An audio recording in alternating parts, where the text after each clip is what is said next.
Hari ini kita akan tengok penyelesaian masalah yang melibatkan locus.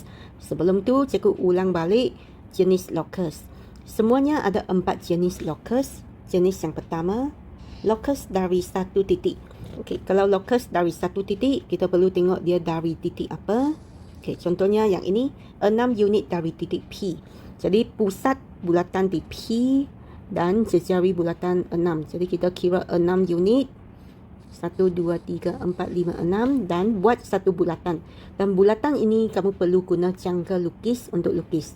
Okey, jarum letak di P dan pensel buka sampai titik S. Okey, buat satu lengkung. Locus jenis kedua ialah locus dari dua titik. Sebagai contoh, locus X bergerak sama jarak dari P dan S. Okey, dua titik ini.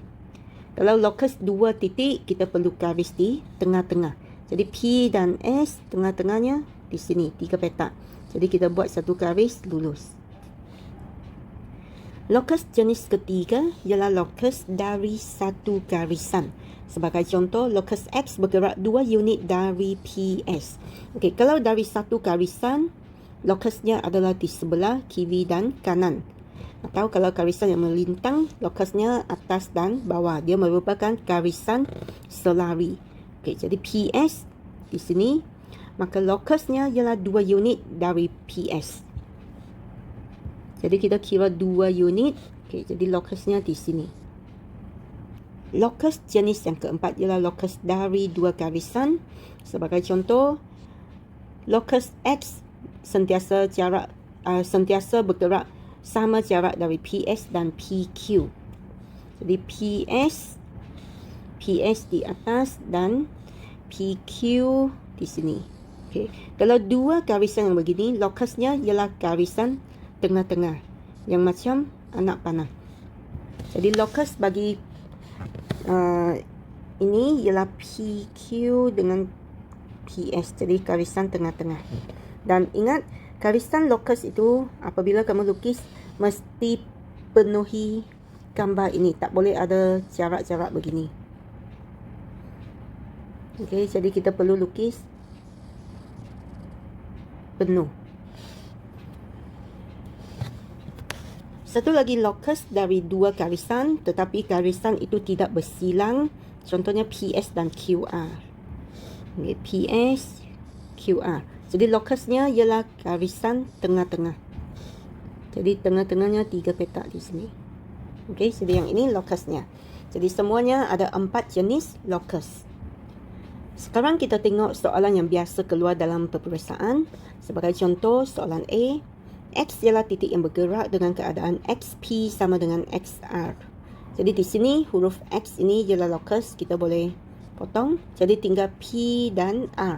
Kalau bentuk yang begini maksudnya locus dari dua titik. Kalau dua titik, okey, katakan ini P, ini R, kita akan lukis garisan di tengah-tengah. Okey, jadi di sini P, R. Kalau kita lukis, kita akan lukis di tengah-tengah ini.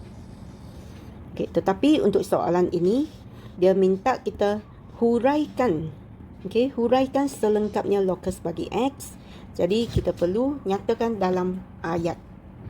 Okey, cara tulis huraian, kamu boleh tengok nota kamu. Okey, kalau locus dari dua titik, huraiannya begini. Pembahagi dua sama serenjang bagi titik apa dan apa. Okey, pembahagi dua sama serenjang. Jadi kita perlu tulis dalam ayat pembahagi dua sama serenjang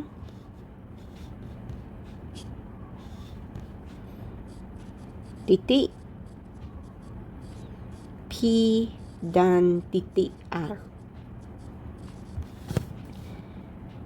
Okey, soalan yang kedua, soalan B. Pada raja 2, okay, lukis locus titik Y yang bergerak dengan keadaan jaraknya sentiasa 3 unit dari PR. Okay, PR ialah garisan ini. Jadi locus dari satu garisan. Dari satu garisan, kita akan lukis locusnya atas dan bawah. Dan 3 unit. Okay, 3 unit. Jadi dari garisan PR ini, saya mau lukis locus. Saya kira 3 petak, 1, 2, 3. Jadi garis begini. dan naik 3 petak, garis lagi. Okey, jadi yang ini merupakan locus Y. Seterusnya, locus bagi titik Z yang bergerak dengan keadaan titik itu sentiasa 5 unit dari titik R. Locus dari satu titik, kita akan lukis apa? Okey, tengok ini. Locus dari satu titik, kita akan lukis bulatan. Okey, jadi kita lukis bulatan pusat dari R dan 5 unit. Okey, 5 unit tu kita kira dari sini. 1, 2, 3, 4, 5.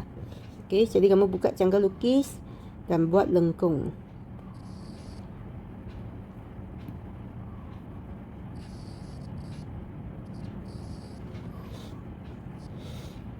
Okey, seterusnya, soalan C, tandakan dengan simbol ini bagi persilangan locus Y dan locus Z.